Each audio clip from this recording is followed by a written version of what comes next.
The message of God, the message of heaven, particularly the gospel of Jesus Christ, is not one of the messages the world needs to hear. No, it is not one of, but it is the only message. Na yung mensahe natin, lalo na ang mensahe ng Ebanghelyo sa sanglibutan, yan ang sasalba. That's the only message that will redeem our generation.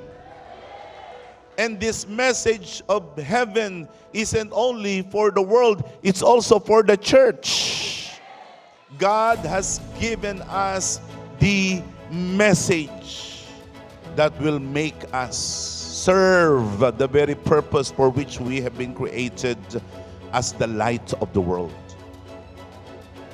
Tinawag tayo ng Diyos para maihatid ang kanyang mensahe. A spectacular, incredible message to convey to the people.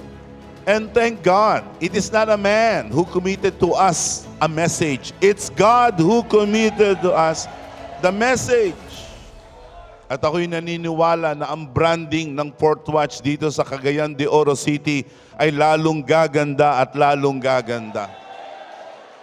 At ang pagdating ng apostol sa inyong harapan ay pagdating ng buong kapuspusan ng biyaya ng ating Panginoon.